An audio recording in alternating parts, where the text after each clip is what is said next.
Tadi evaluasi apa Pak? Laporan kinerja Kementerian Hukum dan HAM ya.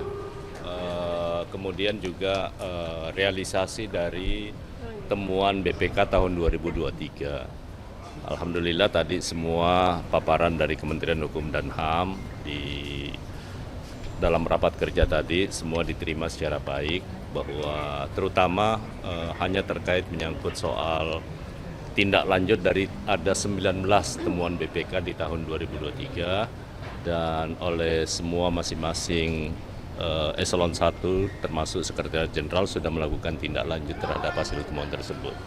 Beberapa temuan ini kan terjadi juga di 2022. Ini bagaimana menyikapinya supaya di sisa jabatan Bapak tidak terulang lagi? Ya, yang pasti ini kan sisa masa jabatan tinggal 50 hari ya. 50 hari. Saya akan minta setidak-tidaknya semua tunggakan-tunggakan yang harus, terutama pengembalian kerugian keuangan negara itu harus sesegera mungkin untuk diselesaikan. Saya berharap mudah-mudahan nanti dalam kerjasama dengan seluruh teman-teman di Kementerian Hukum dan HAM itu bisa kita perbaiki di tahun-tahun berikutnya. Pak, tadi dari Pak Supriyansa ngasih tahu soal makan di lapas ini biayanya 20.000 per hari Iya. gitu untuk 3 kali makan, dan itu udah lama nggak diperbarui gitu Pak. Itu gimana Pak tanggapannya?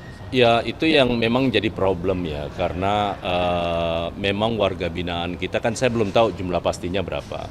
Tetapi di Kementerian Hukum dan HAM itu kira-kira total anggaran untuk biaya makan itu kurang lebih sekitar 1,3 atau 1,4 triliun. Itu kalau dihitung per kepala jatuhnya 20.000. Sudah sekian lama itu tidak naik-naik. Nah ini saya lagi berjuang kepada teman-teman di tiga sudah memberikan dukungan agar peningkatan uang makan itu bisa lebih ditingkatkan.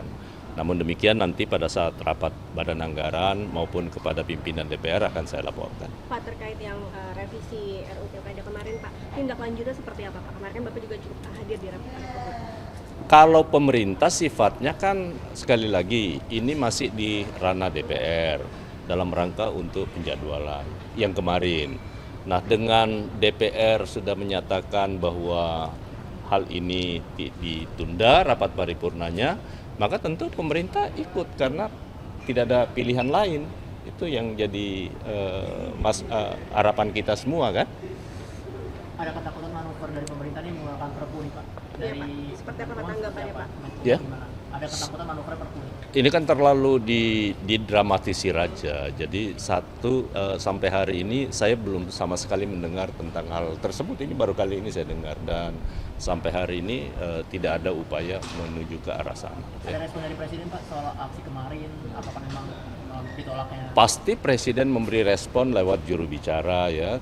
Tapi kalau terkait dengan yang lain saya belum mendengar itu. Itu diwakili oleh juru bicara. Ya. Berarti belum ada arahan ya dari Presiden ke Bapak? Kalau Kementerian Hukum dan HAM terkait dengan setelah pasca pembatalan belum ada. Pak, berarti ini kalau misalnya ntar DPR ngajak lagi untuk diskusi soal RUU. Jangan berandai-andai lah, kan sudah pernyataannya udah tegas sekali semalam dari pimpinan DPR, ya kan? Jadi sekali lagi jangan berandai-andai. Soal DPR bilangnya mungkin nggak di periode ini, mungkin nanti ke depannya. Periode depan. Berarti ada kalau misalnya diajak lagi gimana tuh Pak? Untuk Kalau periode depan kan nanti bisa lihat di prolegnas yang akan datang yang akan kita putuskan, ya? cukup ya? Oke. Laporan kinerja Kementerian Hukum dan HAM ya. Kemudian juga realisasi dari temuan BPK tahun 2023. Alhamdulillah tadi semua paparan dari Kementerian Hukum dan HAM dalam rapat kerja tadi semua diterima secara baik, bahwa terutama hanya terkait menyangkut soal tindak lanjut dari ada 19 temuan BPK di tahun 2023 dan oleh semua masing-masing eselon 1 termasuk Sekretariat Jenderal sudah melakukan tindak lanjut terhadap hasil temuan tersebut. Beberapa temuan ini kan terjadi juga di 2022. Ini bagaimana menyikapinya supaya di sisa jabatan Bapak tidak terulang lagi? Ya, yang pasti ini kan sisa masa jabatan tinggal 50 hari ya.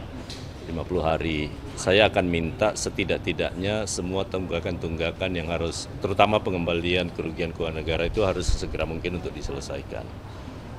Saya berharap mudah-mudahan nanti dalam kerjasama dengan seluruh teman-teman di Kementerian Hukum dan HAM itu bisa kita perbaiki di tahun-tahun berikutnya.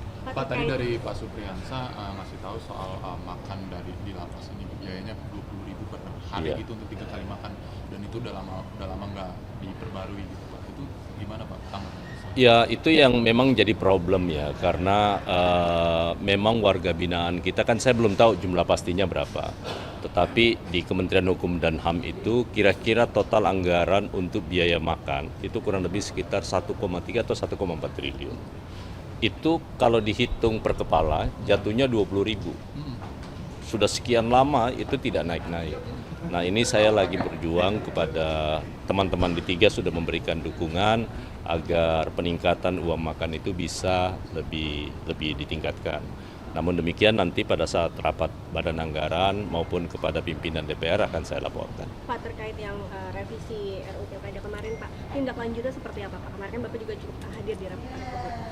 Kalau pemerintah sifatnya kan sekali lagi ini masih di ranah DPR dalam rangka untuk penjadwalan yang kemarin.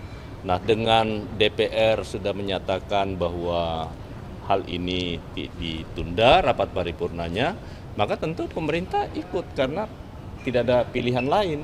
Itu yang jadi harapan kita semua kan. Ada ketakutan manuver dari pemerintah ini mengeluarkan perpu nih Pak? Iya, Pak. Seperti apa tanggapannya, Pak?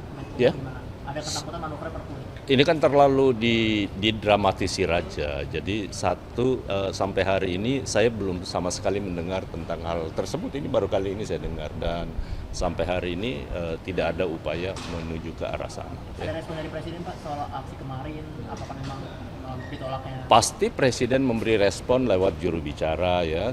Tapi kalau terkait dengan yang lain saya belum mendengar itu. Itu diwakili oleh juru bicara. Ya.